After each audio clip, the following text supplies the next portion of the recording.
네가 해내면 내가 10억을 줄게. 전국 생중계 청문회장, 수천억 대 재벌 회장이 수표를 꺼내 흔들었습니다. 그 앞에 선 건 아버지를 잃은 14살 소년이었죠.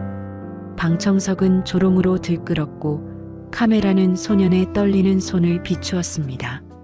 하지만 그 손이 건반에 닿는 순간 웃던 사람들의 얼굴이 일그러지기 시작했습니다. 말 못하는 이 천재 소년의 떨리는 손끝에서 흘러나온 그 소리는 대체 무엇이었을까요? 그리고 그 소리를 들은 회장의 얼굴은 왜 창백하게 질려버린 걸까요?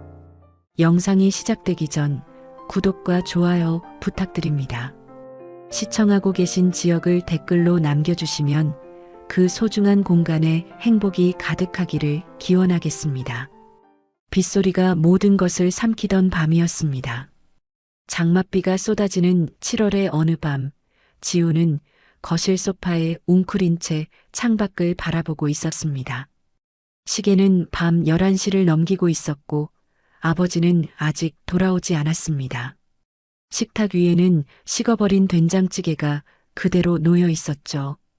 뚜껑을 열었다 닫았다를 3번쯤 반복하다 지우는 결국 휴대폰을 집어들었습니다. 신호음이 4번 울린 뒤에야 아버지가 전화를 받았습니다. 아빠, 오늘도 늦어요? 수화기 너머로 거센 빗소리와 함께 철근끼리 부딪히는 쇳소리가 들려왔습니다. 아버지의 목소리는 늘 그랬듯 피곤에 절어 있었지만 지훈에게만은 부드러운 톤을 유지하려 애쓰고 있었습니다. 조금만 더 버티면 끝난다. 밥 먹고 자 있어. 지훈은 괜찮다는 말 대신 전화기를 꼭 쥐었습니다. 아버지의 숨소리 사이로 현장의 소음이 파도처럼 밀려왔습니다. 레미콘이 회전하는 둔탁한 울림, 누군가 고함치는 소리, 그리고 빗줄기가 철판 지붕을 때리는 요란한 소리까지. 지우는 그 소리들 사이에서 아버지의 숨소리를 골라 듣는데 익숙한 아이였습니다. 그런데 그날은 달랐습니다. 갑자기 무전기 특유의 지직거림이 아버지 전화기 너머로 섞여 들어왔습니다. 그리고 낯선 남자의 목소리가 또렷하게 귓속을 파고들었습니다. 1점 밀리면 끝장이야. 그냥 밀어. 높고 짧게 끊어치는 억양이었습니다. 명령하는데 익숙한 사람의 말투였죠. 지우는 그 목소리를 처음 들었지만 온몸의 털이 곤두서는 느낌을 받았습니다. 뭔가 잘못되었다는 걸 14살짜리 아이의 본능이 먼저 알아챈 겁니다. 아버지의 목소리가 낮아졌습니다. 평소에는 절대 지훈 앞에서 하지 않던 욕이 섞여 나왔습니다. 사람 아직 안 빠졌습니다. 지금 부으면 안 됩니다.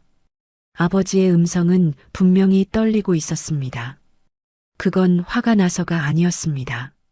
무서워서 떨리는 목소리였습니다. 20년 넘게 공사 현장을 누빈 사람이 전화기 너머에서 공포에 질린 목소리를 내고 있었습니다. 아빠, 지훈이 부른 그 한마디가 채 끝나기도 전이었습니다. 귀를 찢는 쇳소리가 터졌습니다. 철근이 쏟아지는 소리, 콘크리트가 갈라지며 내는 둔탁한 굉음, 그리고 누군가의 비명이 한꺼번에 뒤엉켜 수화기를 가득 채웠습니다. 지훈의 고막이 먹먹해질 만큼 크고 날카로운 소리였습니다. 아빠, 아빠. 지훈은 소파에서 벌떡 일어나 소리쳤습니다. 목이 찢어질 듯 불렀지만 전화기는 이미 차갑게 끊어져 있었습니다. 통화 종료. 그 2글자가 화면에 떠 있었고 지훈의 손은 젖은 나뭇잎처럼 파들파들 떨리고 있었습니다. 신발도 제대로 신지 못한 채 현관문을 박차고 나갔습니다. 우산 같은 건 생각나지도 않았습니다. 빗줄기가 얼굴을 후려치듯 내리꽂혔지만 지우는 멈추지 않았습니다. 큰 길까지 뛰어나가 손을 들었지만 택시 3대가 연달아 지나쳤습니다. 한 기사는 창문을 조금 열고 비가 너무 와서 안 돼요. 한마디를 던지고는 그대로 가버렸죠. 지우는 빗속에서 두 주먹을 불끈 쥐었습니다. 온몸이 빗물에 젖어 체온이 뚝뚝 떨어지는데도 속은 오히려 뜨겁게 타오르고 있었습니다. 네 번째 택시가 겨우 멈춰섰습니다. 지우는 차에 올라타자마자 아버지의 공사 현장 주소를 더듬거리며 말했습니다. 기사가 백미러로 흠뻑 젖은 아이를 힐끗 쳐다봤지만 지훈의 얼굴에서 무언가를 읽었는지 아무 말 없이 차를 출발시켰습니다. 현장에 도착했을 때 지훈은 자기 눈을 의심했습니다. 경찰차 4대와 구급차 2대가 공사장 입구를 가로막고 있었습니다. 빨간 불빛과 파란 불빛이 빗속에서 번갈아 번지고 있었고 노란 폴리스 테이프가 바람에 팔락거렸습니다. 드론 한 대가 낮게 날며 현장을 촬영하고 있었고 카메라를 든 기자 서너 명이 이미 자리를 잡고 있었습니다. 지우는 택시비를 거스름돈도 받지 않은 채 내려서 달렸습니다. 아빠 어디 있어요? 소리를 지르며 테이프 안으로 들어가려는 지훈을 안전요원이 가로막았습니다. 형광조끼를 입은 덩치 큰 남자가 지훈의 어깨를 양손으로 짓누르듯 잡았습니다. 미성년자는 출입 금지야. 뒤로 가. 지훈은 발버둥 쳤습니다. 팔을 뿌리치고 어깨를 비틀고 있는 힘껏 밀어보았지만 소용이 없었습니다. 안전요원의 소나기는 꿈쩍도 하지 않았죠. 그 사이로 지훈은 보고 말았습니다. 구급대원 2명이 흰 천으로 덮인 들것을 밀고 나오는 장면을요. 천 아래로 삐져나온 작업화 한쪽이 보였습니다. 코가 짓눌리고 시멘트 얼룩이 배어있는 아버지가 매일 신고 나가던 바로 그 작업화였습니다. 지훈의 무릎이 꺾였습니다. 빗물과 진흙이 뒤섞인 바닥에 그대로 주저앉았습니다. 소리를 지르고 싶었지만 목에서는 아무 소리도 나오지 않았습니다.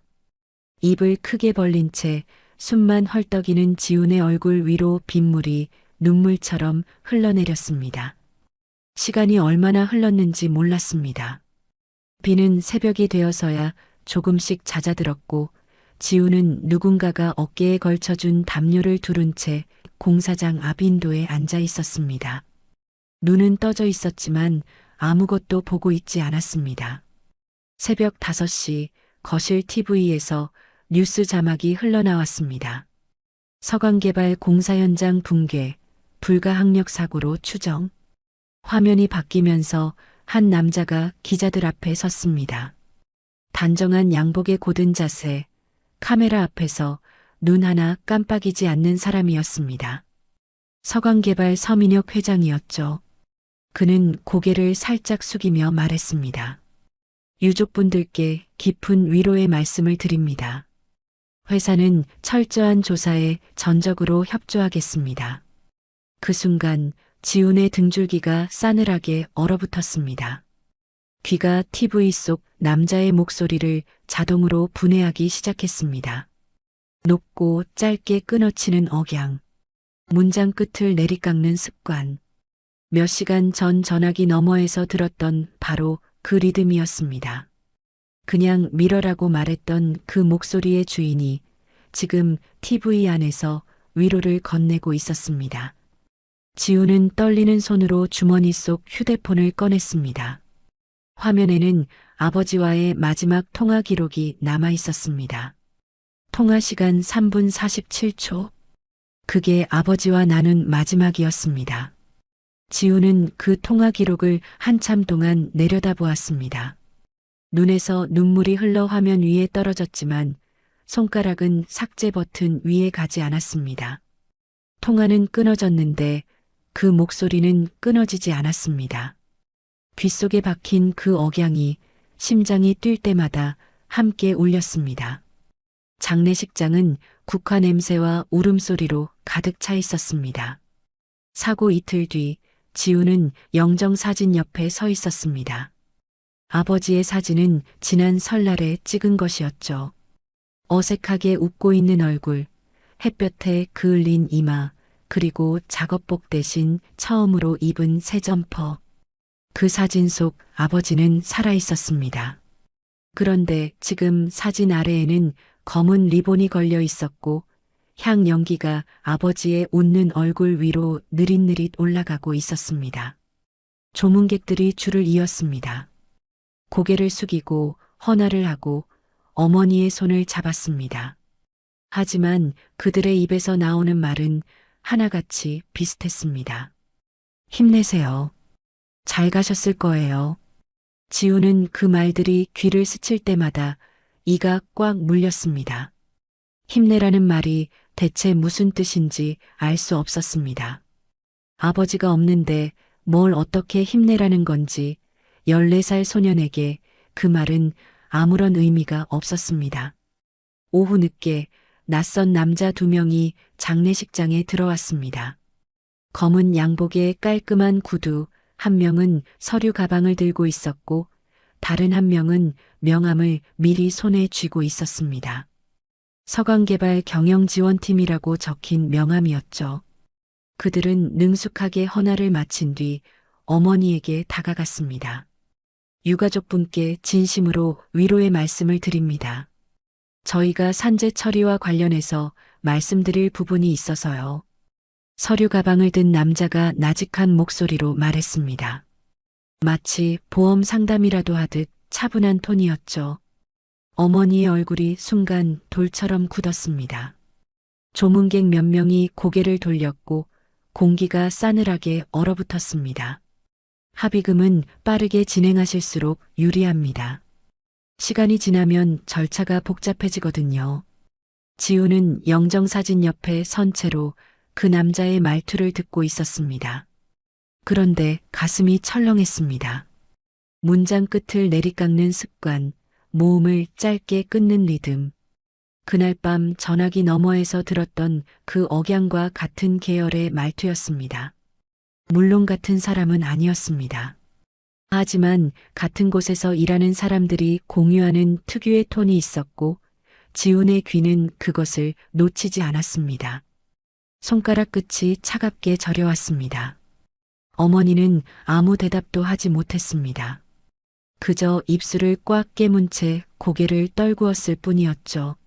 남자들은 서류 봉투 하나를 상 위에 올려놓고 조용히 빠져나갔습니다. 사흘 뒤 지우는 경찰서 조사실에 앉아 있었습니다. 형광등이 눈을 찌르듯 밝았고 맞은편에는 수사관 한 명이 서류를 넘기고 있었습니다. 지우는 그날 밤 들었던 것을 처음부터 끝까지 말하려 했습니다. 하지만 입을 열자마자 숨이 막혔습니다. 심장이 갑자기 빠르게 뛰기 시작했고 혀가 굳어버린 것처럼 말이 앞뒤로 엉켰습니다. 그 사람이 밀라고 했어요. 전화로 들었어요. 아빠가 안 된다고. 지훈의 목소리는 점점 가늘어졌습니다. 말을 할수록 호흡이 거칠어졌고 한 문장을 끝내기도 전에 숨을 들이쉬어야 했습니다. 수사관은 펜을 내려놓고 지훈을 바라보았습니다. 동정이 섞인 눈빛이었지만 곧 고개를 저었습니다.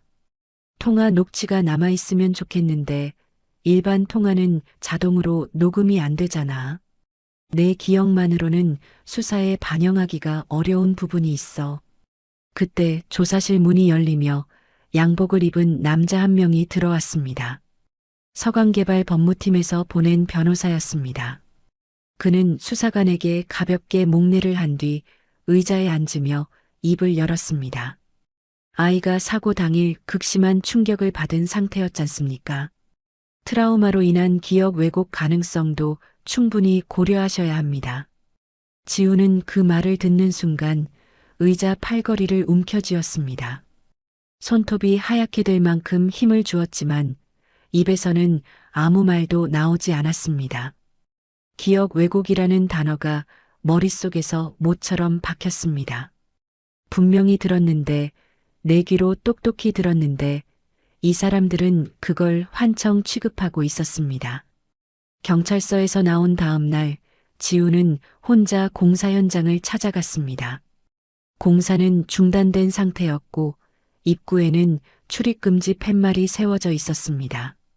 하지만 울타리 한쪽이 비에 쓸려 벌어져 있었고 지우는 그 틈으로 몸을 밀어 넣었습니다. 현장은 텅 비어 있었습니다. 비에 씻긴 잔해 사이를 걸으며 지우는 아버지의 흔적을 찾았습니다. 사물함이 있던 컨테이너 안으로 들어갔지만 아버지의 헬멧과 장갑은 어디에도 없었습니다. 분명 아버지는 매일 그 사물함에 장비를 넣어두었습니다. 지우는 직접 본 적도 있었죠. 그런데 사물함은 텅 비어 있었고 심지어 이름표까지 떼어져 있었습니다. 그날 저녁 모르는 번호로 전화가 한 통 왔습니다. 아버지와 같은 현장에서 일하던 동료 노동자였습니다. 그는 목소리를 극도로 낮춘 채 빠르게 말했습니다. 사고 다음 날 새벽에 누가 현장에 다시 들어갔어. 트럭 2대가 왔다 갔다 하는 걸 내가 봤어. 조심해라 얘야. 전화는 그것으로 끝이었습니다. 지우는 전화기를 내려놓고 한참을 가만히 앉아 있었습니다. 증거가 사라지고 있었습니다. 아버지가 그 현장에서 일했다는 흔적 자체를 누군가 지우고 있었던 겁니다. 인터넷은 더 잔인했습니다. 포털 뉴스 댓글창에는 안전수칙 안 지킨 노동자 과실 아니냐, 불법 체류자가 무단으로 들어간 거 아님 같은 글들이 추천수를 받으며 올라와 있었습니다. 지우는 화면을 스크롤하다가 손가락이 멈추었습니다. 눈앞이 뿌옇게 번졌고 휴대폰을 든 손이 부들부들 떨렸습니다. 한 방송사 기자가 장례식장으로 찾아온 적도 있었습니다. 카메라를 들이대며 어머니에게 물었죠. 합의금 얼마나 요구하실 건가요? 어머니는 아무 대답도 하지 못했고 지훈이 앞을 가로막았지만 기자는 이미 원하는 화면을 찍고 돌아선 뒤였습니다. 아버지의 휴대폰은 돌아오지 않았습니다. 경찰에 증거물로 확보 중이라는 말만 돌아왔고 언제 돌려받을 수 있는지는 아무도 대답해주지 않았습니다. 그날 밤 지우는 아버지의 작업복을 꺼내 안고 잠이 들었습니다. 시멘트 냄새와 땀 냄새가 섞인 낡은 옷이었습니다. 잠이 들자마자 악몽이 찾아왔죠. 꿈속에서 아버지가 전화기 너머로 무언가를 외치고 있었지만 빗소리에 묻혀 한마디도 들리지 않았습니다. 지우는 새벽에 식은땀을 흘리며 깨어났습니다. 부엌에서 어머니가 물을 마시고 있었습니다. 눈이 퉁퉁 부어 있었고 손에는 서강개발이 보내온 서류 봉투가 들려 있었습니다. 어머니는 지훈을 보자 입술을 떨며 말했습니다. 지훈아, 괜히 건드리면 우리도 위험해. 제발 가만히 있자. 지훈은 어머니의 눈을 똑바로 바라보았습니다. 반박하고 싶었지만 어머니의 떨리는 손끝을 보는 순간 말문이 막혔습니다. 어머니도 무서운 거였습니다. 남편을 잃고 아들마저 위험해질까봐 공포에 떨고 있는 거였습니다. 지우는 아무 말도 하지 않고 고개만 끄덕인 채 방으로 돌아갔습니다. 하지만 이불 속에서 지훈의 두 눈은 어둠을 뚫고 천장을 노려보고 있었습니다. 주먹을 꽉 쥐었다 폈다를 반복하며 조용히 혼잣말을 내뱉었습니다. 말로 안 되면 다른 방식이 있을 거야. 그 다음 날 아침 서강개발에서 유족들에게 일제히 서류가 도착했습니다. 합의서였습니다. 서명만 하면 선지급하겠다는 내용이었죠. 어머니는 식탁 위에 그 서류를 펼쳐놓고 한참을 들여다보았습니다. 펜을 집어들었다가 내려놓기를 몇 번이나 반복했습니다. 어머니의 손은 여전히 떨리고 있었습니다. 아버지의 유품 상자는 생각보다 작았습니다. 어머니가 장례식장에서 가져온 종이 상자 하나. 그 안에 아버지의 삶이 전부 들어 있었습니다. 낡은 메모장, 현장 출입증, 볼펜 2자루, 그리고 오래된 카세트 테이프 1개. 지우는 상자를 무릎 위에 올려놓고 하나씩 꺼내 보았습니다. 출입증에 붙은 아버지의 사진은 모서리가 달아 있었고 메모장에는 알아보기 힘든 글씨로 작업 일정이 빼곡하게 적혀 있었습니다. 마지막 페이지에는 날짜 하나가 동그라미 쳐져 있었죠. 사고 당일이었습니다. 그 옆에 아버지가 휘갈겨 쓴 메모가 있었습니다. 콘크리트 타설 일정 이틀 앞당김. 안전점검 미완료. 지우는 그 글씨를 손가락으로 천천히 따라갔습니다. 아버지의 손끝이 남긴 마지막 흔적이었습니다. 학교에 돌아간 것은 사고가 난 지 열흘쯤 뒤였습니다. 교실 문을 열자 30개의 시선이 일제히 지훈에게 쏠렸습니다. 누군가는 급히 고개를 돌렸고 누군가는 대놓고 쳐다보았습니다. 아무도 말을 걸지 않았죠. 지훈은 자기 자리에 가방을 내려놓고 의자에 앉았습니다. 등이 뜨거웠습니다.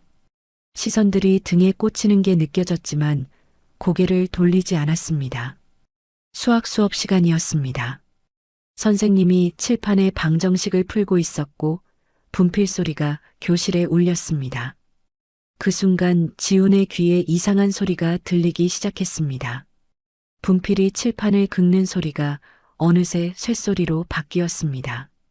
철근이 부딪히는 소리, 콘크리트가 갈라지는 소리, 그리고 그 남자의 목소리. 그냥 밀어. 지훈은 두 손으로 귀를 막았습니다. 눈을 질끈 감고 책상에 이마를 대었습니다. 심장이 미친 듯이 뛰었고 교실이 빙글빙글 도는 것 같았습니다. 옆자리 아이가 지훈의 어깨를 건드렸지만 지훈은 반응할 수 없었습니다. 그 소리가 멈출 때까지 이 세상의 어떤 소리도 귀에 들어오지 않았습니다. 쉬는 시간에 담임 선생님이 지훈을 복도로 불러냈습니다. 선생님은 걱정스러운 얼굴로 지훈의 눈높이에 맞추어 허리를 숙였습니다. 지훈아, 상담 선생님이랑 한번 이야기해 볼래? 힘들면 힘들다고 말해도 괜찮아. 지훈은 고개를 저으며 웃어 보였습니다. 입꼬리를 억지로 올린 금방이라도 무너질 것 같은 웃음이었죠. 괜찮아요. 괜찮지 않다는 걸 둘 다 알고 있었습니다. 하지만 지훈은 그 말밖에 할 수 없었습니다. 힘들다고 말하면 뭐가 달라지는지 몰랐고 상담을 받는다고 아버지가 돌아오는 것도 아니었으니까요. 그날 방과 후 지훈은 음악실 앞을 지나다 발길을 멈추었습니다. 문이 반쯤 열려 있었고 안에는 아무도 없었습니다. 창문으로 오후 햇살이 비스듬히 들어와 피아노 건반 위에 내려앉아 있었습니다. 지훈은 무의식적으로 안으로 들어가 피아노 의자에 앉았습니다. 왜 앉았는지 자기도 몰랐습니다. 그저 조용한 곳이 필요했을 뿐이었죠.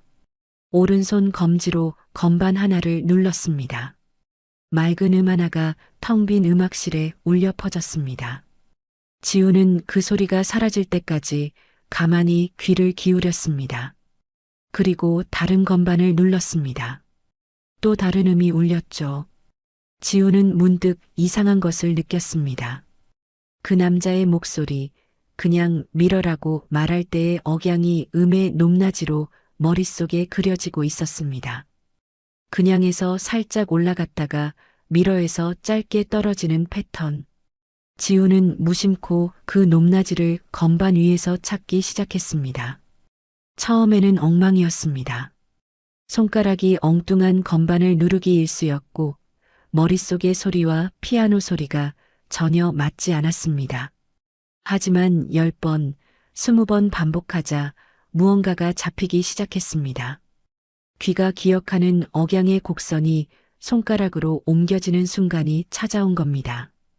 지훈은 자기도 모르게 몸을 앞으로 숙이며 건반에 집중했습니다. 눈이 커지고 호흡이 가빠지고 손끝에 감각이 모였습니다. 너 지금 뭘 친 거니? 뒤에서 목소리가 들려 지훈은 화들짝 놀라 돌아보았습니다. 음악 선생님이 문 앞에 서 있었습니다. 악보를 가슴에 안은 채 놀란 표정으로 지훈을 바라보고 있었죠. 혹시 절대음감이 있니? 지금 내가 치는 간격이 꽤 정확한데. 지우는 고개를 갸웃했습니다. 절대음감이 뭔지 정확히 알지는 못했지만 선생님의 표정에서 대단한 것을 봤다는 느낌은 읽을 수 있었습니다.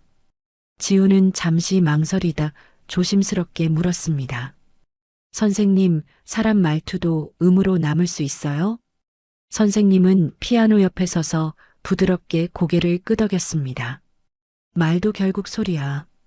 리듬이 있고 높낮이가 있지. 사람마다 말하는 음의 패턴이 다 달라. 노래처럼. 그 말이 지훈의 머릿속에서 불꽃처럼 번졌습니다. 집에 돌아온 지훈은 아버지의 낡은 메모장 빈 페이지에 이름을 적기 시작했습니다. 휴대폰으로 음성 파형 분석 앱을 검색해 내려받았고 주파수와 피치라는 단어를 처음 배웠습니다. 이해가 안 되는 부분은 몇 번이고 다시 읽었습니다. 밤 12시가 넘도록 화면을 들여다보며 소리를 눈에 보이는 형태로 바꾸는 방법을 독학했습니다. 다음 날부터 지우는 매일 방과 후 음악실에 갔습니다. 피아노 앞에 앉아 그날 밤 전화기에서 들었던 억양을 음으로 옮겼습니다. 녹음 앱으로 자기가 친 피아노 소리를 녹음하고 파형 분석 도구에 넣어 패턴을 확인했습니다. 처음에는 파형이 들쭉날쭉했지만 일주일이 지나자 일정한 리듬 패턴이 나타나기 시작했습니다. 그 남자의 억양에는 분명한 습관이 있었습니다. 문장 앞부분에서 음이 급격히 올라갔다가 끝에서 칼로 자르듯 뚝 떨어지는 패턴이었죠. 어느 날 오후 유족 측 변호사가 어머니를 만나러 집에 찾아왔습니다. 시민단체에서 연결해준 사람이었습니다. 지우는 변호사에게 자기가 발견한 것을 보여주고 싶었습니다. 피아노 앞에 앉아 짧은 연주를 들려주었죠. 그리고 휴대폰 화면에 띄운 파형 그래프를 내밀었습니다. 변호사는 처음에는 고개를 갸웃하며 듣더니 파형 그래프를 보는 순간 표정이 바뀌었습니다. 이건 법정 증거로 쓰기는 어렵지만 청문회에서 여론을 움직일 힘은 있을 수도 있어. 그 말을 듣는 지훈의 눈에 처음으로 빛이 돌아왔습니다. 사고 이후 줄곧 꺼져 있던 눈동자에 아주 작지만 분명한 불씨가 켜진 겁니다. 그 무렵 서강개발은 유족 단체를 흔들기 시작했습니다. 개별적으로 연락을 돌리며 지금 조용히 합의하면 금액을 더 올려주겠다는 메시지를 보냈죠. 유족 몇 명이 흔들렸고 단체 내부에 금이 가기 시작했습니다. 어머니도 그 메시지를 받았습니다. 식탁 위에 휴대폰을 내려놓고 한숨을 쉬는 어머니의 뒷모습을 지우는 방문 틈으로 지켜보았습니다. 하지만 지우는 멈추지 않았습니다. 그날 밤 이불 속에서 아주 작은 목소리로 중얼거렸습니다. 말이 막혀도 소리는 안 막혀. 그것은 다짐이었습니다. 입으로는 더듬거릴 수밖에 없는 아이가 손가락 끝으로 진실을 말하겠다는 조용하고도 단단한 다짐이었습니다. 청문회 생중계 확정 소식은 포털 메인을 장식했습니다.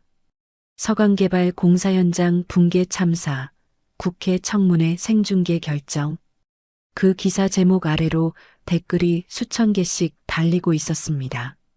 누군가는 진실을 밝혀야 한다고 썼고 누군가는 또 세금 낭비라고 비꼬았습니다. 지우는 그 기사를 휴대폰 화면으로 읽다가 조용히 화면을 껐습니다. 손가락이 차가웠습니다. 청문회라는 단어가 눈에 들어오는 순간부터 심장이 평소보다 빠르게 뛰기 시작했습니다. 청문회 전날 밤 지우는 잠을 이루지 못했습니다. 이불 속에서 몸을 이리저리 뒤척였지만 눈을 감으면 청문회장의 카메라와 사람들의 시선이 떠올랐습니다. 가슴이 조여오는 느낌에 벌떡 일어나 앉았습니다. 손바닥을 펴보니 땀이 흥건했고 맥박이 손목에서 콩콩 뛰는 게 눈으로도 보일 정도였습니다. 지우는 침대 머리맡에 놓아둔 아버지의 현장 출입증을 집어들었습니다. 코팅이 벗겨진 사진 속 아버지는 여전히 웃고 있었습니다. 지우는 그 출입증을 가슴에 대고 눈을 감았습니다. 심장 소리가 조금씩 느려지는 것을 느끼며 그렇게 새벽까지 버텼습니다. 아침이 밝자 어머니가 지훈의 방문 앞에 서 있었습니다. 눈이 충혈되어 있었고 입술이 바짝 말라 있었습니다. 어머니도 밤새 잠을 자지 못한 게 분명했습니다. 지훈아, 제발 그만하자. 엄마가 부탁한다. 어머니의 목소리가 갈라졌습니다. 부탁이라고 했지만 사실은 간청에 가까운 톤이었습니다. 어머니의 두 손이 지훈의 팔을 잡았는데 손끝이 얼음처럼 차가웠습니다. 지훈은 어머니의 눈을 바라보았습니다.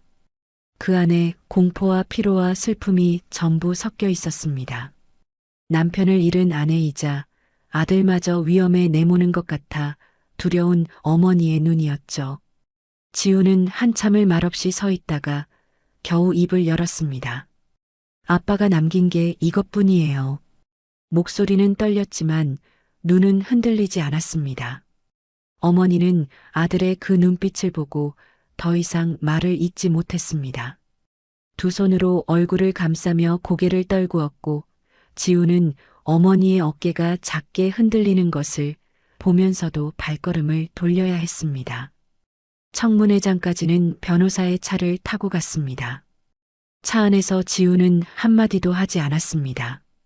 창밖으로 국회의사당 건물이 점점 가까워지는 동안 지훈의 손은 무릎 위에서 쉴 새 없이 주먹을 쥐었다 폈다를 반복하고 있었습니다. 건물 입구에 도착하자 보안 검색대가 기다리고 있었습니다. 금속 탐지기를 통과하고 가방 검사를 받고 신분증을 확인하는 절차가 이어졌습니다. 보안 요원이 지훈의 가방을 열어 안을 들여다보더니 물었습니다. 이 출입증은 뭐야? 아버지의 현장 출입증이었습니다. 지훈이 부적처럼 가지고 다니던 것이었죠. 지훈이 대답하기도 전에 요원이 출입증을 집어들어 이리저리 살펴보았습니다. 지훈의 손이 반사적으로 뻗어나갔습니다. 돌려주세요. 아버지 거예요. 요원은 잠시 지훈을 쳐다보더니 출입증을 돌려주었습니다. 하지만 그 짧은 순간에도 지훈의 심장은 멈추는 것 같았습니다. 아버지의 흔적을 빼앗길 뻔했다는 공포가 온몸을 훑고 지나갔습니다.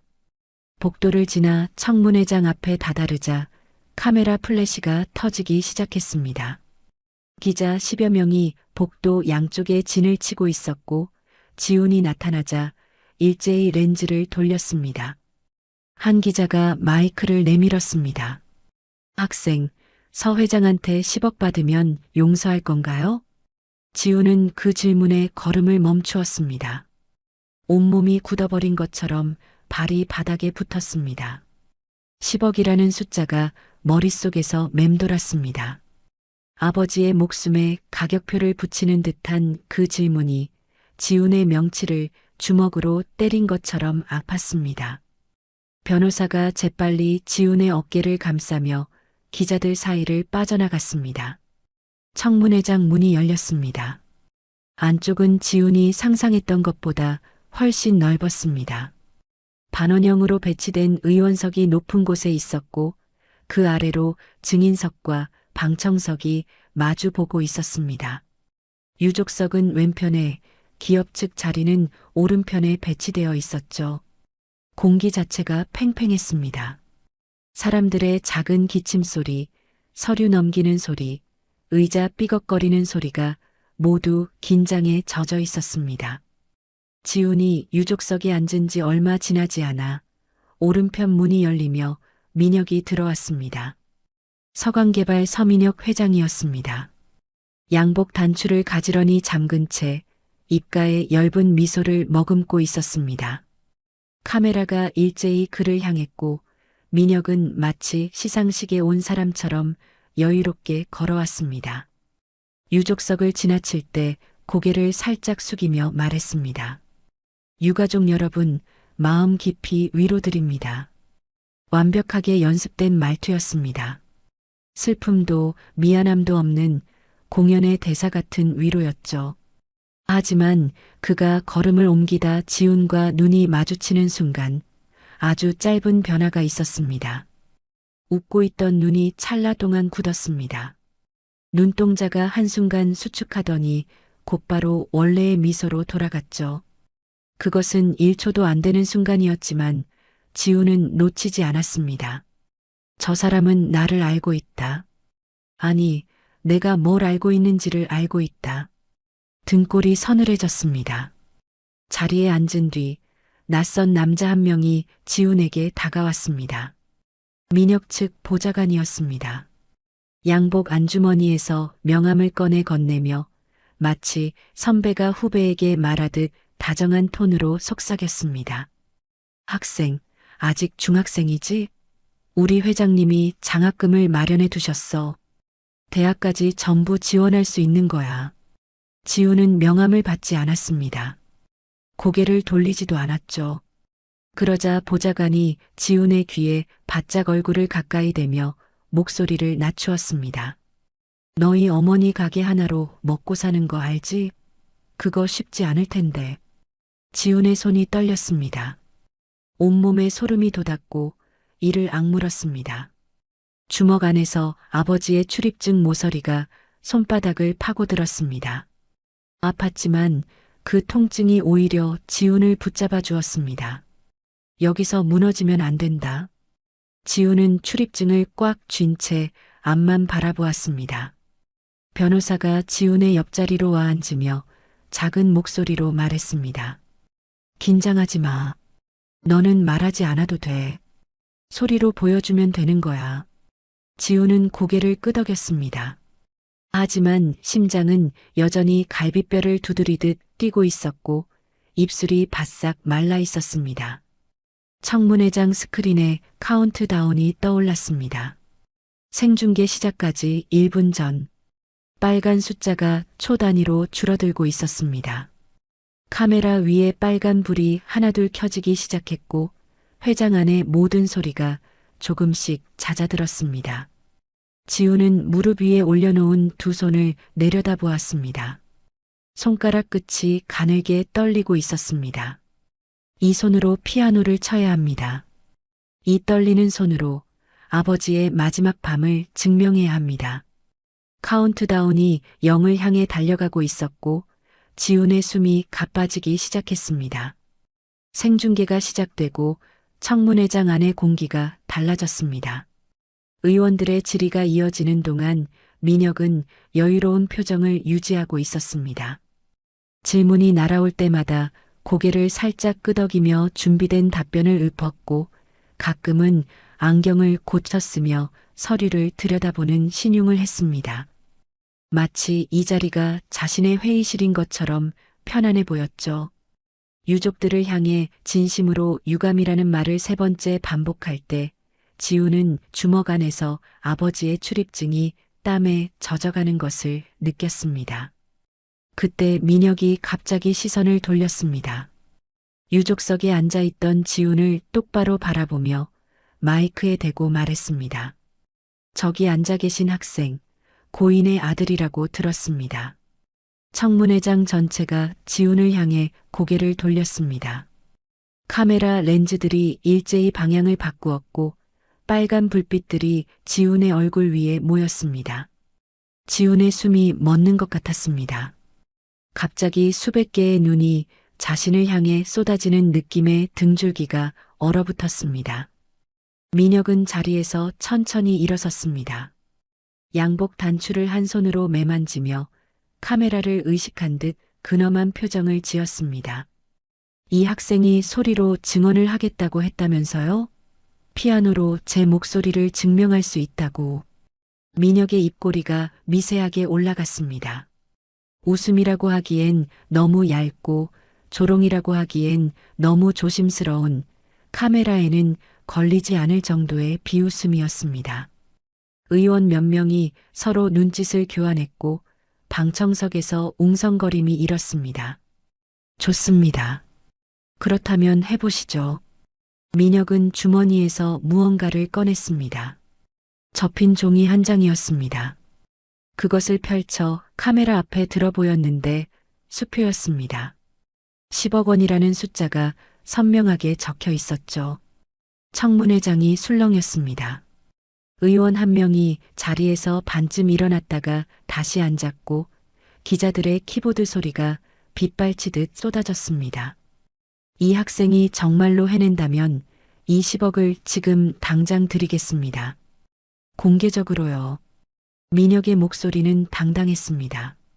마치 자선행사에서 기부를 약속하는 사람처럼 너그러운 톤이었죠. 하지만 지우는 알 수 있었습니다. 저건 너그러움이 아니었습니다. 저건 덫이었습니다. 14살짜리 아이를 전국이 보는 앞에 세워놓고 실패하는 꼴을 구경하겠다는 공개 처형이었습니다. 학생, 피아노 칠 줄은 알지? 민혁이 고개를 살짝 기울이며 물었습니다. 방청석 어딘가에서 킥킥 웃는 소리가 새어나왔습니다. 지훈의 얼굴이 빨갛게 달아올랐습니다. 귀끝이 뜨거웠고 목이 타들어가는 것 같았습니다. 대답하고 싶었지만 입이 열리지 않았습니다. 말더듬이 시작될 것 같은 두려움이 혀를 잡아 끌었습니다.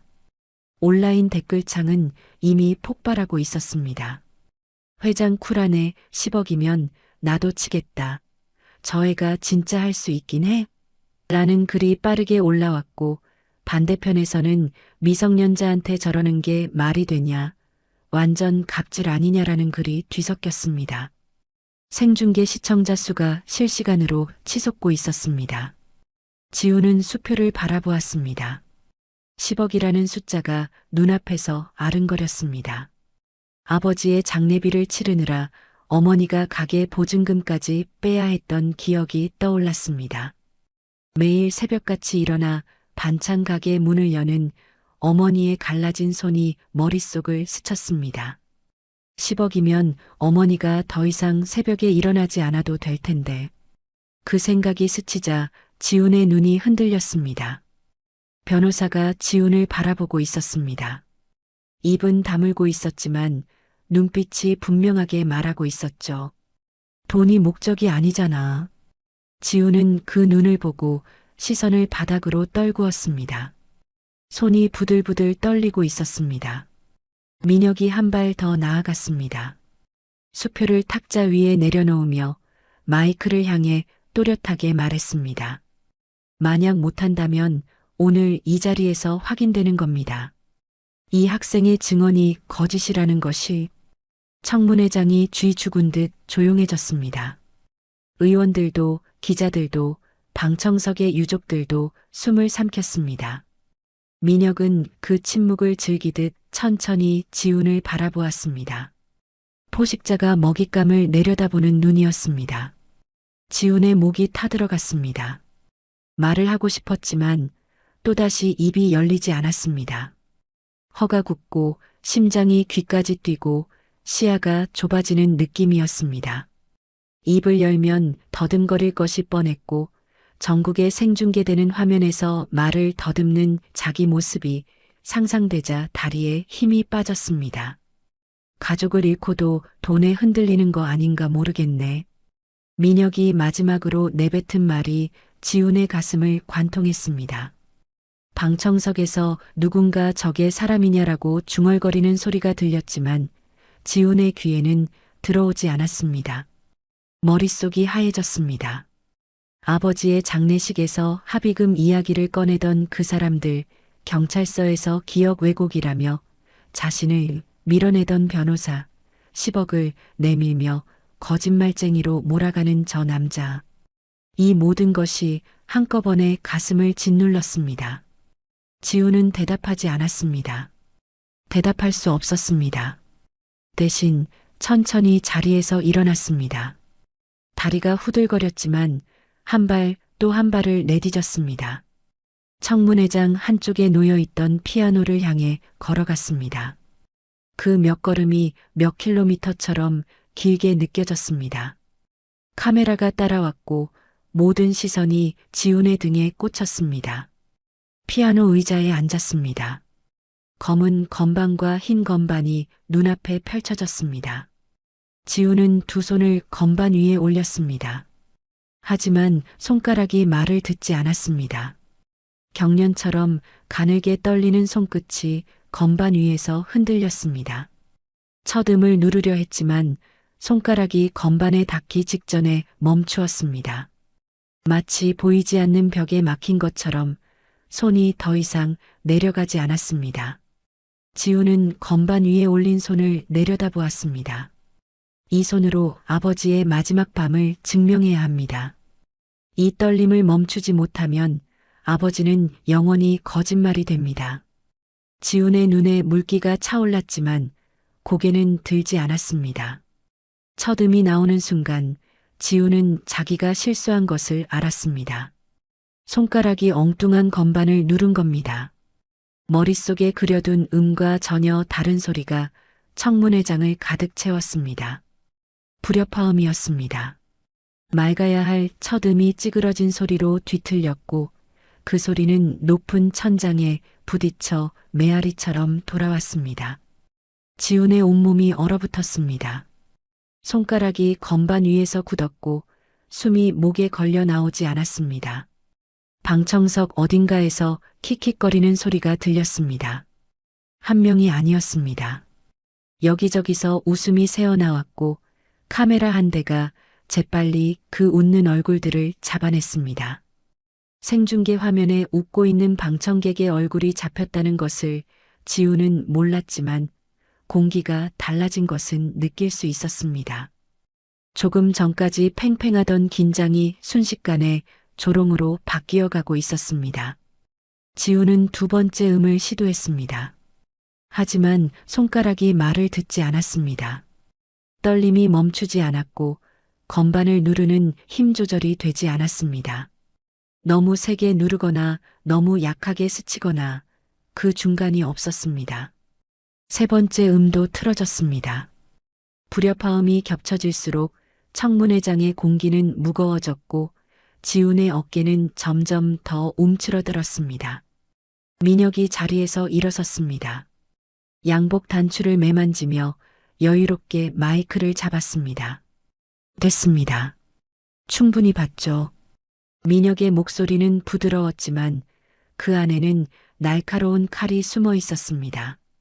마치 결투에서 이긴 사람이 상대에게 손을 내미는 것처럼 관대한 척하는 잔인함이었죠. 민혁은 의원석을 향해 고개를 돌리며 말을 이었습니다. 아이가 힘든 건 이해합니다. 하지만 이건 증거가 아닙니다. 감정에 호소하는 행위로 국회의 시간을 낭비해서는 안 됩니다. 의원 한 명이 마이크를 켰습니다. 안경 너머로 지훈을 바라보며 조심스럽게 말했습니다.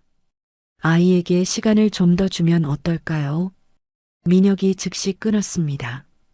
고개도 돌리지 않고 마이크에 대고 또렷하게 말했습니다. 시간 낭비입니다. 더 접어야 결과는 같습니다. 그 말이 청문회장에 울리는 동안 지우는 건반 위에 올린 손을 내려다보고 있었습니다. 시선이 건반에 고정되어 있었지만 사실 아무것도 보이지 않았습니다. 눈앞이 뿌옇게 번져 있었죠.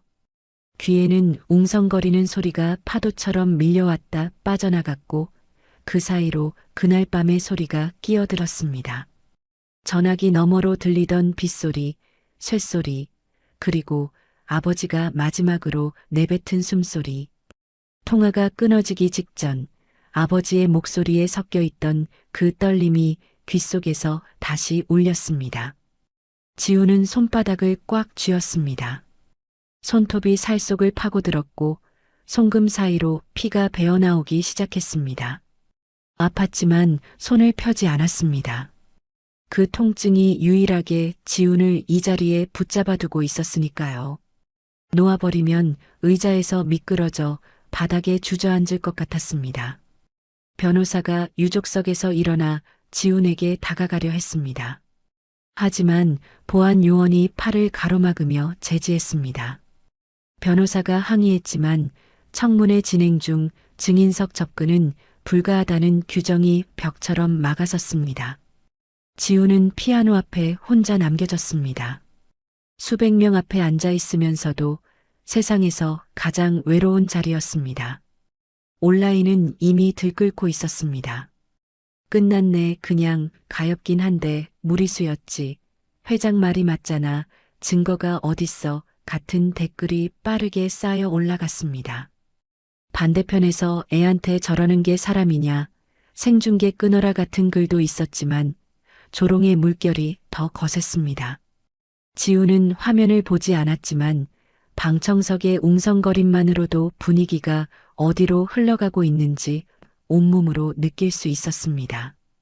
민혁이 마지막 한마디를 던졌습니다. 자리에 앉으며 마이크를 끄기 직전에 가볍게 흘리듯 말했죠. 10억은 꿈에서나 받으시게. 그 말이 지훈의 귀에 꽂혔습니다. 10억이 중요한 게 아니었습니다. 지훈에게 그 말은 이런 뜻이었습니다. 내 아버지의 진실 따위는 아무도 관심 없다. 너는 여기서 아무것도 바꿀 수 없다. 그냥 돌아가라. 지훈의 시야가 흐려졌습니다. 눈에 물이 고이고 있었지만 울고 싶은 게 아니었습니다. 분했습니다. 억울했습니다. 목이 터져라 소리를 지르고 싶었지만 입은 여전히 열리지 않았습니다. 바로 그때 지훈의 입에서 아주 작은 소리가 새어나왔습니다. 마이크가 겨우 잡아낼 정도로 가느다란 목소리였습니다. 아빠 마지막에 무서워했어요. 청문회장이 멈추었습니다. 웅성거림이 뚝 끊겼고 키보드 치는 소리도 멈추었습니다. 민혁의 손이 넥타이를 매만지다 잠깐 멈추었습니다. 그 한 문장이 공기를 바꾸어 놓았습니다. 조롱이 멎고 침묵이 내려앉았습니다. 유족석에서 누군가 흐느끼는 소리가 아주 작게 들려왔습니다.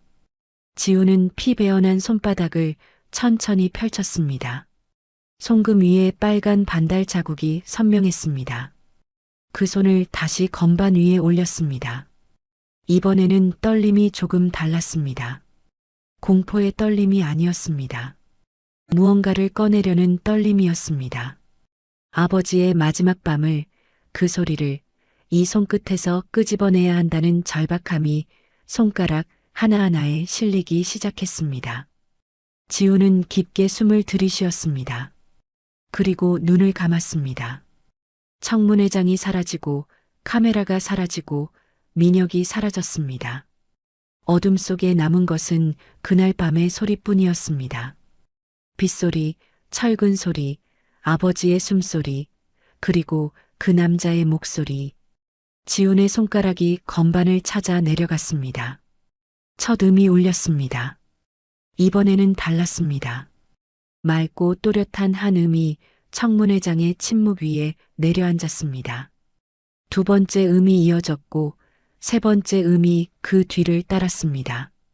아까와는 전혀 다른 소리였습니다. 음들 사이에 리듬이 생기기 시작했고 그 리듬 안에 억양의 윤곽이 서서히 드러나기 시작했습니다. 방청석에 누군가가 자세를 고쳐 앉았습니다. 기자 한 명이 키보드 위에 올렸던 손을 내렸습니다. 의원 한 명이 안경을 벗고 지훈을 바라보았습니다. 청문회장의 공기가 아주 천천히 다시 바뀌고 있었습니다. 지훈의 손가락이 건반 위에서 움직이기 시작했습니다. 처음 몇 음은 조심스러웠습니다. 마치 어둠 속에서 벽을 더듬는 사람처럼 하나씩 짚어가며 소리를 찾았습니다. 하지만 네 번째 음부터 달라졌습니다. 손가락이 기억을 따라가기 시작한 겁니다. 그날 밤 전화기 너머로 들었던 그 남자의 억양 높게 치솟았다가 칼로 자르듯 뚝 떨어지는 그 패턴이 건반 위에서 서서히 형태를 갖추어 갔습니다. 지우는 눈을 감고 있었습니다. 청문회장도 카메라도 수백 명의 시선도 사라진 자리에 그날 밤의 소리만 남아 있었습니다. 빗소리 속에서 들려오던 그 명령의 억양. 그냥 밀어. 짧고 날카롭게 끊어치는 리듬, 첫 음절에서 급격히 올라갔다가 마지막 음절에서 뚝 떨어지는 습관. 지훈의 손가락은 그 곡선을 정확하게 따라갔습니다. 청문회장이 조용해졌습니다. 아까까지 웅성거리던 방청석이 잠잠해졌고 기자들의 키보드 소리도 하나둘 멈추었습니다. 사람들의 숨소리만 남은 공간에서 피아노 소리가 또렷하게 울려 퍼졌습니다. 누군가 기침을 하려다 참는 소리가 들렸고 의자 삐걱거리는 소리조차 조심스럽게 멈추었습니다. 청문회장 옆면 스크린에 화면이 떠올랐습니다. 유족 측 변호사가 미리 준비해둔 음성 분석 자료였습니다. 화면 위쪽에는 지훈이 연주하는 피아노 음의 파형이 실시간으로 그려지고 있었고 아래쪽에는 민혁의 과거 공개 발언에서 추출한 억양 패턴이 비교용으로 나란히 놓여 있었습니다. 두 개의 파형이 나란히 흐르는 것을 본 방청객들이 고개를 앞으로 내밀기 시작했습니다. 음성 분석 전문가가 증인석 옆에 앉아 있었습니다. 마이크를 켜고 차분한 목소리로 설명을 시작했습니다. 지금 보시는 것은 음의 높낮이 패턴, 전문 용어로 피치 곡선이라고 합니다. 사람마다 말할 때 고유한 피치 곡선이 있는데 이것은 의식적으로 바꾸기가 매우 어렵습니다. 특히 문장 끝을 처리하는 습관은 지문만큼이나 개인차가 뚜렷합니다. 스크린 한쪽에 숫자가 떠올랐습니다. 일치율 60%. 지훈이 첫 번째 패턴을 완성했을 때 나온 수치였습니다. 방청석에서 작은 술렁임이 일었습니다. 아직은 확신할 수 없는 숫자였지만 우연이라고 치부하기에는 높은 수치였습니다. 지훈은 멈추지 않았습니다. 두 번째 패턴으로 넘어갔습니다. 이번에는 일정 밀리면 끝장 이하에서 나타나는 억양이었습니다. 문장 중간에 한 번 올라갔다가 끝에서 두 번 끊어지는 특이한 리듬이었죠. 지훈의 손가락이 그 리듬을 정확하게 짚어냈습니다. 음악실에서 수백 번 반복하며 손가락에 새겨 넣은 패턴이었으니까요. 일치율이 올라갔습니다. 78%. 스크린의 숫자가 바뀌는 순간 방청석 여기저기서 숨을 삼키는 소리가 들렸습니다. 기자 한 명이 급히 키보드를 두드리기 시작했고 의원 두 명이 서로 눈을 마주치며 고개를 끄덕였습니다. 전문가가 다시 마이크를 잡았습니다. 지금 특히 주목할 것은 문장 끝에서 음이 떨어지는 속도입니다. 이 부분은 개인의 끄틈 처리 습관이라고 하는데 두 패턴이 거의 동일한 기울기를 보이고 있습니다. 민혁의 표정이 변하기 시작했습니다. 처음에는 여유롭게 팔짱을 끼고 있던 자세가 어느새 두 손을 탁자 위에 올린 채 앞으로 기울어져 있었습니다. 입꼬리에 걸려있던 엷은 미소가 사라졌고 눈이 스크린과 지훈 사이를 빠르게 오갔습니다. 목 위로 핏줄이 미세하게 도드라지는 것이 카메라에 잡혔습니다. 지훈은 세 번째 패턴을 시작했습니다. 이번에는 가장 어려운 부분이었습니다. 그 남자의 목소리에서 감정이 실렸던 순간의 억양이었죠. 명령이 아니라 짜증이 섞인 순간 음이 평소보다 살짝 높아지면서 떨리는 미세한 변화까지 재현해야 했습니다. 지훈의 이마에 땀이 맺혔습니다. 하지만 손가락은 멈추지 않았습니다. 아까의 떨림은 완전히 사라져 있었습니다. 두려움이 집중으로 바뀌고 집중이 몰입으로 바뀐 상태였습니다. 트라우마 한가운데를 뚫고 들어간 아이의 손가락이 건반 위에서 춤추듯 움직였습니다. 91%. 스크린의 숫자가 바뀌자 방청석에서 탄식에 가까운 소리가 터져나왔습니다. 누군가 세상에라고 중얼거렸고 유족석에서 흐느끼는 소리가 커졌습니다. 온라인 댓글창이 뒤집어지고 있었습니다. 야, 이거 뭐야? 진짜인 거야? 소름 돋는다. 저게 가능해? 같은 글이 폭포처럼 쏟아졌습니다. 시청자 수가 500만을 돌파했고 실시간 검색어 1위에 지훈의 이름이 올라갔습니다. 95%. 지훈은 마지막 패턴을 향해 달려가고 있었습니다. 네 번째 패턴은 그날 밤 그 남자가 마지막으로 내뱉은 말의 억양이었습니다. 그냥 미러에 미러에서 음이 급격하게 떨어지는 동시에 끝이 살짝 올라가는 아주 미세하지만 분명한 습관. 그것은 일반적인 명령과는 다른 그 사람만의 고유한 각인이었습니다.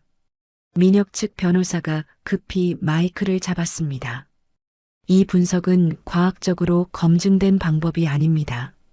법적 효력이 없는 자료를 공개석상에서 보여주는 것 자체가 부적절합니다. 하지만 이미 늦었습니다. 청문회장의 공기는 완전히 바뀌어 있었습니다. 아까까지 조롱하던 사람들이 이제는 숨을 죽이고 스크린을 바라보고 있었습니다. 변호사의 항의는 파도에 삼켜지는 모래성처럼 힘을 잃었습니다. 지훈이 마지막 음영을 향해 손을 뻗었습니다. 건반을 누르기 직전 눈을 살짝 떴습니다. 그리고 민혁을 바라보았습니다. 단 1초도 안 되는 짧은 시선이었지만 그 안에 모든 것이 담겨 있었습니다. 나는 들었어요. 그날 밤 아버지가 죽어가는 소리를 듣는 동안 당신의 목소리도 함께 들었어요. 마지막 음이 울렸습니다. 청문회장 전체가 정지한 것 같았습니다. 피아노 소리의 여운이 천장에 닿아 천천히 내려오는 동안 아무도 움직이지 않았습니다. 스크린의 숫자가 마지막으로 한 번 바뀌었습니다. 97%. 민혁의 얼굴이 일그러졌습니다. 입술이 미세하게 떨렸고 눈동자가 좌우로 흔들렸습니다. 탁자 위에 올려놓은 손이 주먹으로 쥐어지는 것이 카메라에 잡혔습니다. 자리에서 벌떡 일어서려다 옆에 변호사가 팔을 잡아 말렸습니다. 하지만 민혁의 눈은 이미 흔들리고 있었습니다. 카메라가 그 표정을 놓치지 않았고 그 장면은 이미 전국으로 생중계되고 있었습니다. 지우는 건반 위에 손을 얹은 채 움직이지 않았습니다. 눈에는 눈물이 고여 있었지만 흘러내리지는 않았습니다. 떨리던 손가락은 마침내 고요해져 있었습니다. 스크린에 97%라는 숫자가 떠 있는 동안 청문회장은 숨을 멈추고 있었습니다. 피아노의 여운이 천장에 닿아 사라질 때까지 아무도 움직이지 않았습니다. 의원들은 서류를 넘기던 손을 멈추었고 기자들은 키보드 위에 손을 올린 채 화면을 바라보고 있었습니다. 방청석의 수백 명이 한꺼번에 숨을 참고 있는 것 같은 무겁고 팽팽한 침묵이었습니다. 그 침묵을 깨뜨린 것은 민혁이었습니다. 민혁은 자리에서 벌떡 일어났습니다. 옆에 앉은 변호사의 팔을 뿌리치고 마이크를 움켜쥐었습니다. 아까까지 유지하던 여유로운 표정은 어디에도 없었습니다. 이마에 땀이 맺혀 있었고 목 양쪽에 핏줄이 밧줄처럼 도드라져 있었습니다. 입술이 미세하게 떨리고 있었지만 목소리만은 억지로 힘을 주어 높였습니다. 이건 조작입니다. 피아노 소리 몇 개로 사람을 몰아가는 게 말이 됩니까? 민혁의 목소리가 청문회장에 울렸습니다. 하지만 아까와는 달랐습니다. 기자회견에서 보여주던 매끄러운 톤이 아니었습니다. 갈라진 목소리, 평소보다 한 톤 높아진 문장 끝이 불안정하게 흔들리는 리듬. 그것은 궁지에 몰린 사람의 목소리였습니다. 민혁은 마이크를 쥔 채 지훈을 가리켰습니다. 저 아이의 아버지가 무리하게 현장에 들어갔지 않습니까? 안전선 밖에 있어야 했는데 본인이 들어간 겁니다. 그 말이 끝나는 순간 청문회장이 다시 한번 정지했습니다. 하지만 이번의 침묵은 아까와 달랐습니다. 아까는 놀라움의 침묵이었지만 이번에는 무언가를 포착한 침묵이었습니다. 의원석 중앙에 앉아있던 의원장이 안경을 벗으며 천천히 마이크를 켰습니다. 회장님, 지금 그날을 아주 구체적으로 말씀하고 계신데요. 안전선 밖이라는 표현을 쓰셨습니다. 어떻게 아십니까? 회장님은 그날 현장에 계시지 않았다고 진술하셨는데요.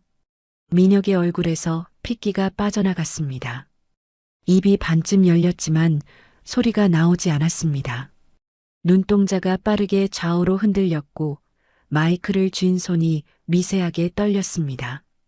옆에 앉은 변호사가 급히 민혁의 양복 소매를 잡아당겼지만 민혁은 이미 너무 많은 말을 내뱉은 뒤였습니다.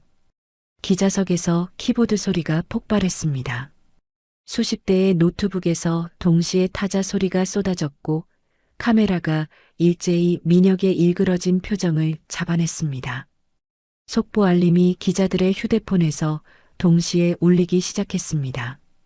민혁의 변호사가 재빨리 마이크를 가져갔습니다. 의뢰인은 일반적인 공사 현장 구조에 대해 말한 것이지 특정 사고 당일 상황을 언급한 게 아닙니다. 하지만 의원장은 서류를 한 장 집어들며 고개를 저었습니다. 회장님은 방금 안전성과 노동자의 위치를 특정하셨습니다. 사고 조사 보고서에서도 아직 확정되지 않은 내용을 어떻게 아시는 건지 저는 그 부분이 궁금합니다. 민혁의 턱이 굳었습니다. 양볼의 근육이 파르르 떨렸고 손가락으로 탁자를 두드리는 속도가 점점 빨라졌습니다. 마이크에 그 두드리는 소리가 잡혔고 그 초조한 리듬이 청문회장 전체에 울렸습니다. 변호사가 다시 한번 소매를 잡아당겼지만 민혁은 뿌리쳤습니다. 유족석에서 울음이 터졌습니다. 한 명이 시작하자 옆자리에서도 그 옆에서도 흐느끼는 소리가 번져나갔습니다. 손수건으로 입을 막고 어깨를 들썩이는 사람, 두 손으로 얼굴을 감싼 채 소리 없이 우는 사람, 영정 사진을 꼭 아는 채 고개를 숙인 사람. 그 울음소리가 청문회장 한쪽을 가득 채웠습니다. 지우는 피아노 의자에 앉은 채 그 소리를 듣고 있었습니다. 자기도 울고 싶었지만 눈물은 나오지 않았습니다. 이미 울 수 있는 한계를 넘어버린 아이의 눈은 마르고 뜨거웠습니다. 민혁 측 변호사가 진행 중단을 요청했습니다. 의뢰인의 발언이 맥락에서 벗어나 오해를 살 수 있으니 휴정을 달라는 내용이었죠. 하지만 의원장은 고개를 저었습니다. 생중계 중입니다. 국민이 보고 있습니다. 그 한마디가 민혁의 마지막 방어막을 무너뜨렸습니다. 민혁은 갑자기 자리에서 완전히 일어서며 양복 단추를 잡아 뜯듯 풀었습니다. 이마에 땀을 손등으로 닦았지만 닦는 족족 새 땀이 배어나왔습니다. 이 청문회 자체가 정치적 쇼입니다. 피아노 소리 하나로 기업인을 범죄자 취급하는 나라가 어디 있습니까?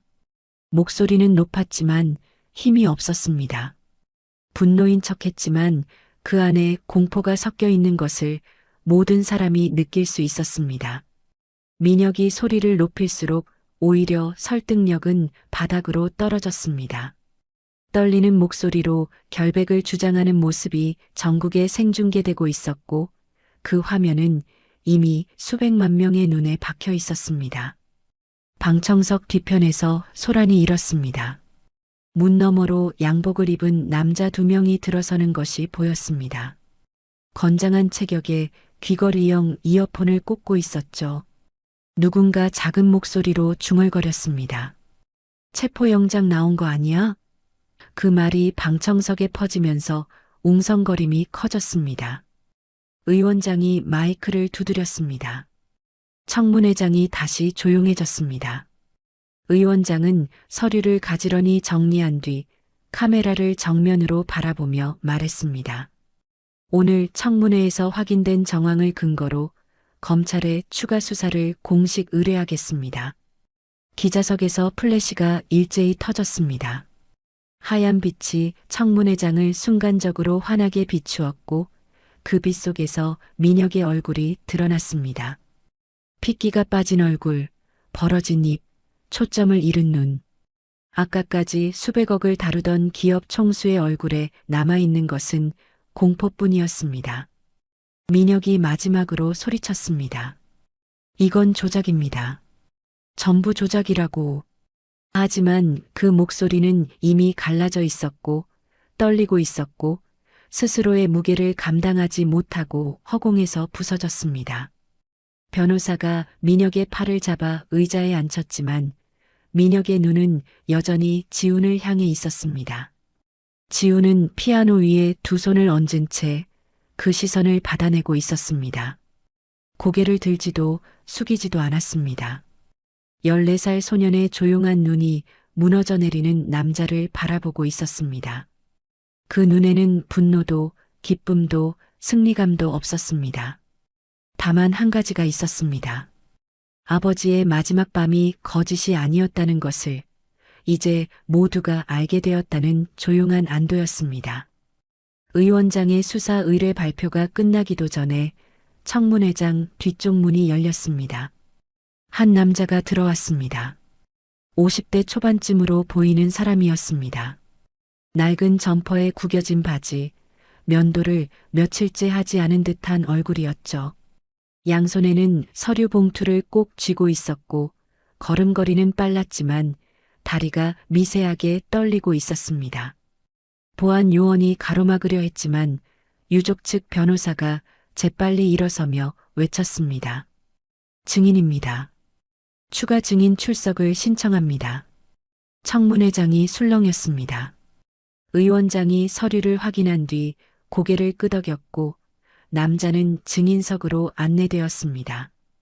카메라가 일제히 그를 향했습니다.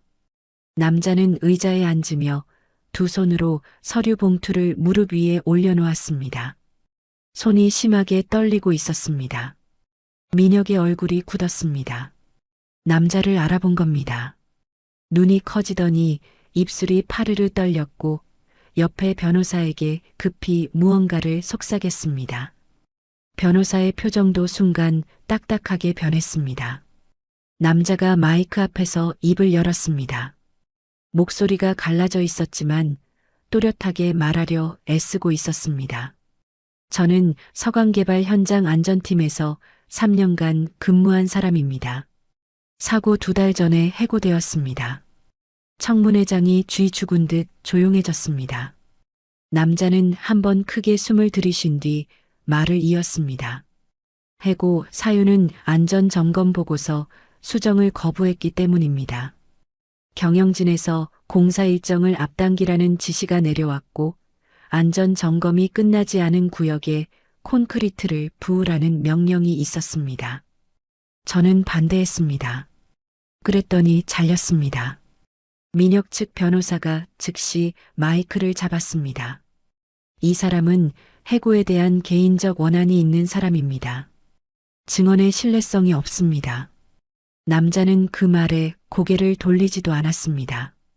대신 서류 봉투를 열어 안에 든 종이 묶음을 꺼냈습니다. A사 용지 수십 장이었습니다. 첫 장에는 휴대폰 캡처 화면이 인쇄되어 있었죠. 사내 단체 메신저방의 대화 내용이었습니다. 이건 사고 일주일 전 경영진이 내린 지시 내용입니다. 남자가 캡처 화면을 카메라 앞으로 들어 올렸습니다. 스크린에 확대되어 비춰진 메시지 내용에 청문회장이 얼어붙었습니다. 일정 이틀 단축, 야간 작업 전면 투입, 안전 점검은 서류상으로만 완료 처리할 것. 그 아래에 또 다른 메시지가 있었습니다. 인명피해 발생 시 산재보험으로 커버, 합의금은 선처리 후 정산. 유족석에서 비명에 가까운 울음이 터져나왔습니다. 한 여성이 의자에서 일어서려다 옆 사람에게 붙잡혔고 다른 유족은 두 손으로 입을 틀어막은 채 소리 없이 울고 있었습니다.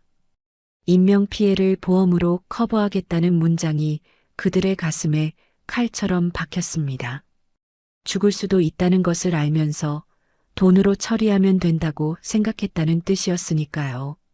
지우는 피아노 의자에 앉은 채 스크린을 바라보고 있었습니다.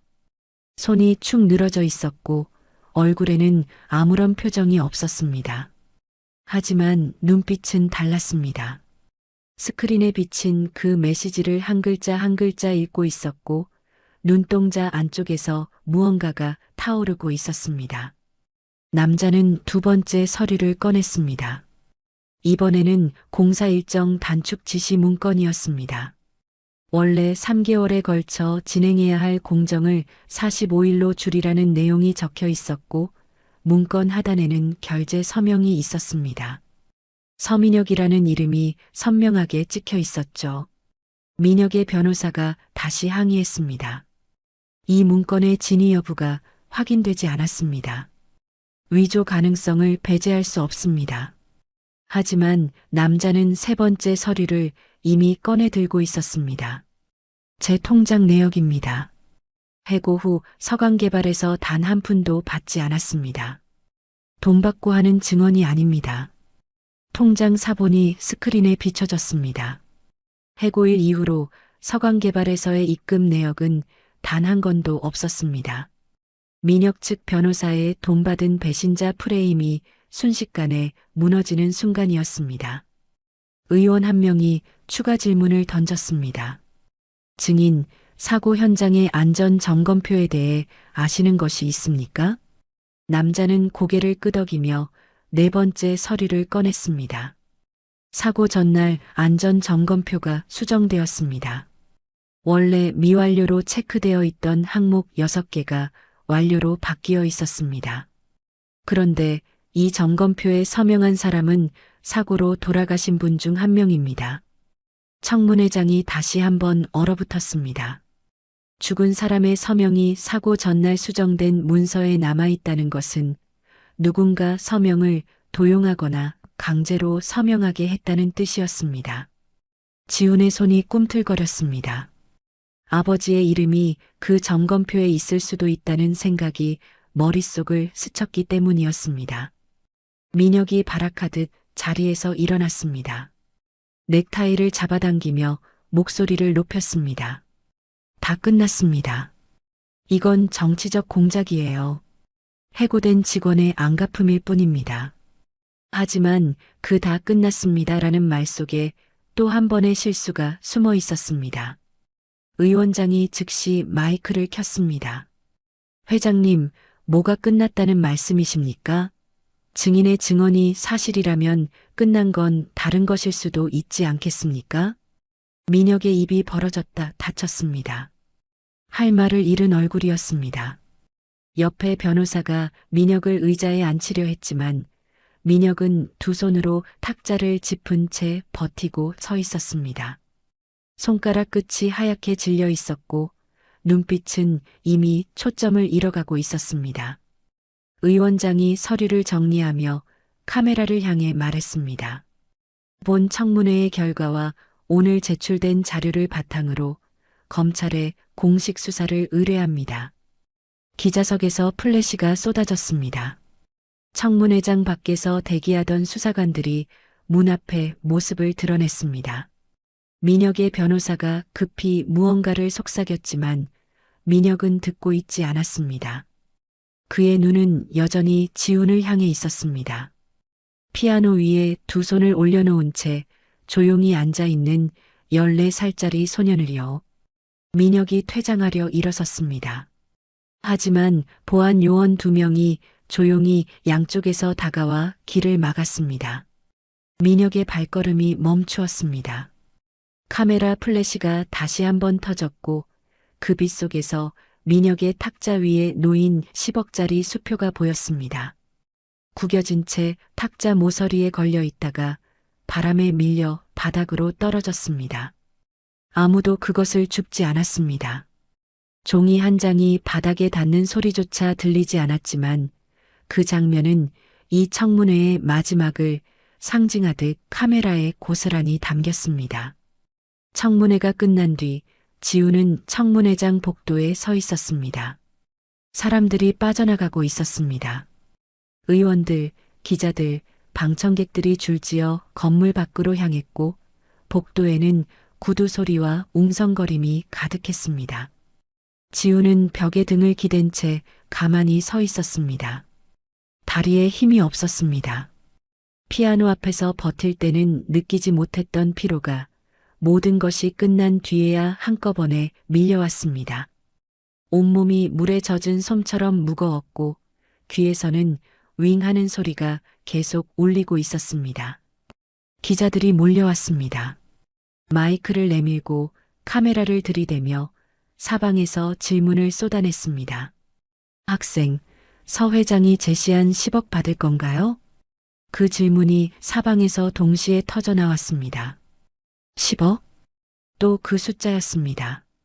지우는 마이크 숲 사이로 플래시가 번쩍이는 것을 멍하니 바라보았습니다. 머릿속이 복잡했습니다. 10억이면 어머니가 새벽마다 가게 문을 여는 일을 그만둘 수 있었습니다. 밀린 장례비와 병원비를 갚고도 남았습니다. 이사도 할 수 있었고 어머니가 밤마다 식탁에서 한숨을 쉬는 일도 없어질 수 있었습니다. 하지만 그 순간 지훈의 눈앞에 아버지의 영정 사진이 떠올랐습니다. 지난 설날에 찍은 사진, 어색하게 웃고 있는 아버지의 얼굴, 그리고 그 아래 검은 리본. 지훈의 눈이 뜨거워졌습니다. 아빠 값은 돈으로 못 받아요. 조용한 목소리였습니다. 떨리지도 않았고 높이지도 않았습니다. 하지만 그 한마디가 복도의 소란을 멈추게 했습니다.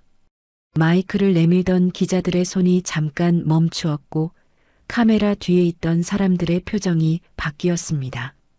지훈은 더 이상 아무 말도 하지 않았습니다. 변호사가 지훈의 어깨를 감싸며 기자들 사이를 빠져나갔습니다. 일주일 뒤 민혁이 구속되었습니다.